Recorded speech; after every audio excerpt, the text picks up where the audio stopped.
Low, intimate, serious horror documentary. Controlled dread. Cinematic pauses. Title: The Most Terrifying Gods in Fiction. Working SEO title options. 1. The Most Terrifying Gods in Fiction. Cosmic Horror. Essay. 2. When Gods Become Monsters. The Most Terrifying Gods in Fiction. 3. Fictional Gods That Should Never Look at You. Thumbnail direction. Text: Do not pray. Style: bright glowing off-white yellow letters, thick black shadow, readable at phone size. Image: monstrous god silhouette looming over tiny human. Many eyes or broken halo, oil paint smear texture, rough brush strokes, dark red black cosmic background. Mood: curiosity, plus dread, not generic fantasy. Imagine one with teeth. Imagine something so old that worship is not a relationship, but a reflex. Something that does not love you. Something that does not hate you. Something that hears prayer the way a whale might hear an insect drowning in the dark. That is where fiction becomes dangerous. Because the most terrifying gods in fiction are not scary, because they are powerful. Power is simple. A dragon is powerful. A bomb is powerful. A monster with claws is powerful. A god is different. A god does not only threaten your body. Low, intimate, serious horror documentary. Controlled dread. Cinematic pauses. A god threatens the rules your body lives inside. It can change what death means. It can make suffering holy. It can turn reality into a room where every exit was designed by something that never considered human mercy. And the worst gods in fiction do not need to chase you. They only need to exist. Thunder needed a voice. The ocean needed a mood. The sun needed a face. Death needed a reason. But fiction often asks a darker question. What if the reason is worse than the mystery? What if behind the universe there is not comfort, not justice, not a loving intelligence, but something vast, hungry, bored, alien, or completely indifferent? This is why terrifying fictional gods stay with us. They combine two fears that almost never leave the human mind: the fear of monsters and the fear of meaning. A monster can be killed. A god explains why killing was never enough. When fiction creates a terrifying god, it is not only creating a villain, it is creating a worldview, a pressure system, a universe where human morality may be too small to matter. These gods are not scary because they break rules. Low, intimate, serious horror documentary. Controlled dread. Cinematic pauses. They are scary because they are the rules. They get jealous. They get angry. They make bargains. They punish betrayal. They reward loyalty. Even when they are cruel, we can understand them. They are humans with larger weapons. But the truly terrifying gods are not enlarged humans. They are something else. Their motives do not fit inside emotion. Their thoughts do not translate into language. Their presence does not feel like meeting a person. It feels like discovering that personhood was only one temporary shape intelligence could take. That is why cosmic gods disturb us so deeply. Cthulhu is not terrifying because it is a big monster with tentacles. That is the weak version.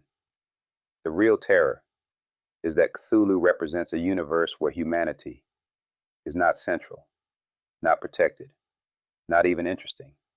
It sleeps beneath the ocean, like a buried law. If it rises, the horror is not only that people die.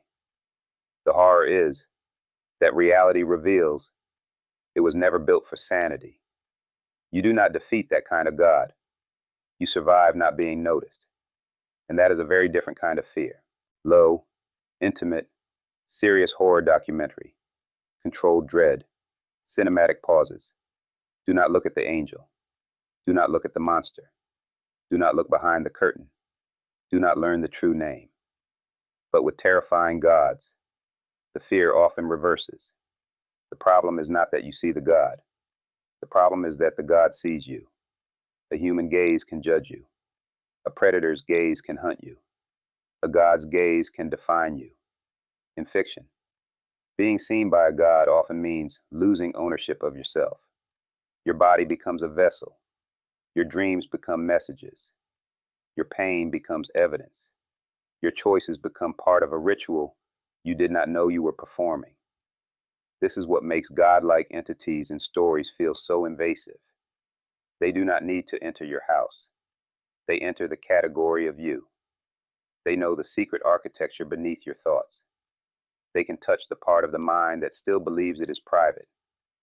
And once something divine sees you completely, there may be no difference between being known and being consumed.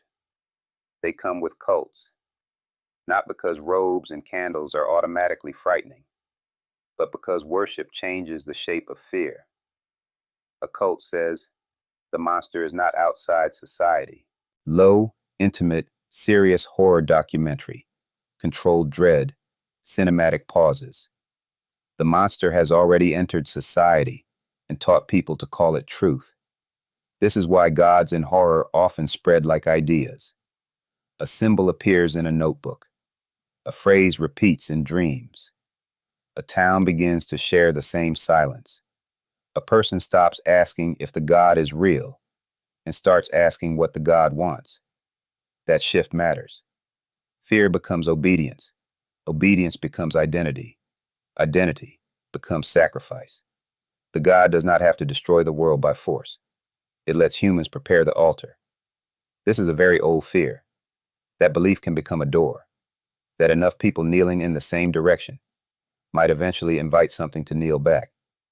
And when the god finally answers, the worshippers may discover the most horrifying religious truth in fiction. Being chosen does not mean being loved. A monster is intimate.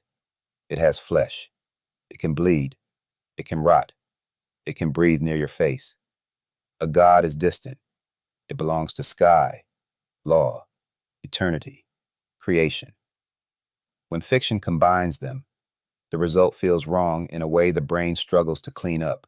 Low, intimate, serious horror documentary. Controlled dread. Cinematic pauses. A divine thing should not have wet teeth. A sacred thing should not crawl. An eternal thing should not pulse like an organ under skin. This is why grotesque gods are so effective. They make divinity physical. The god is no longer a light above the world. It is meat behind the world. It suggests that the foundation of reality may not be clean, rational, or beautiful. Maybe creation was not spoken into being. Maybe it was birthed. Maybe it was shed. Maybe it leaked from something wounded and enormous. That idea is hard to forget because it corrupts the oldest comfort of religion, that the highest thing must also be the purest thing. Monster gods say no.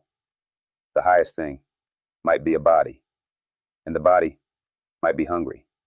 Sometimes the scariest god is beautiful, calm, radiant, perfectly certain. That kind of god frightens us because it does not look like evil. It looks like authority, without appeal. Human morality depends on proportion. A punishment can be too cruel. A sacrifice can be too much. A command can be unjust. But what happens when the being giving the command is treated as the source of justice itself? Low, intimate, serious horror documentary. Controlled dread. Cinematic pauses. Then cruelty can wear a halo. In fiction, divine authority becomes horror when it removes argument. If the god says suffering is necessary, who is allowed to disagree? If the god says a child must die, what human word can stand against the divine? This is not only religious horror, it is political horror. It is social horror. It is the fear of any power so absolute that it can rename violence as virtue. The terrifying God does not say, I am evil. It says, I am right, not physically, psychologically. They make human life feel temporary, local, and fragile. A person wants love. A God thinks in epochs. A person fears death. A god may treat extinction as weather. A person wants meaning. A god may exist beyond the need for meaning entirely.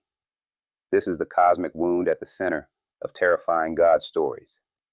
We want the universe to be emotionally legible. We want pain to matter. We want courage to matter. We want memory to matter. But a truly alien God threatens to erase the scale on which those things make sense. It does not prove that human meaning is false. It proves that human meaning is small, low, intimate, serious horror documentary, controlled dread, cinematic pauses. And sometimes small is enough. But sometimes, in the shadow of a god, small begins to feel like nothing. Why do stories keep building gods we should never worship, never summon, never understand? Because they let us look at fear from the top down. A serial killer shows us the horror of one human will. A haunted house shows us the horror of one place. A monster shows us the horror of one body. A god shows us the horror of the system itself. The laws, the origin, the punishment, the silence, the possibility that reality has a face, and the face is not kind. Terrifying gods are fiction's way of asking whether the universe would still be bearable if it became personal, if the darkness had a name, if the void had eyes, if the thing behind everything was not absence, but appetite. That is why these gods work. They turn existence into a creature. And then they ask whether you would still want answers, if answers could look back.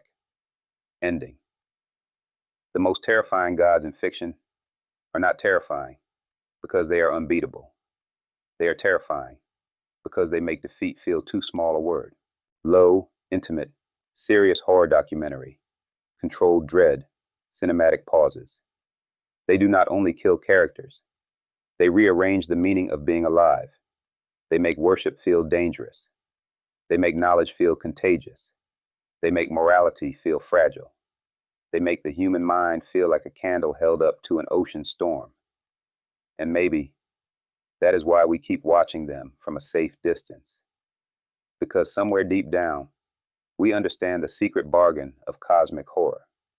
We want to know what is behind the curtain, but we are afraid it might be alive.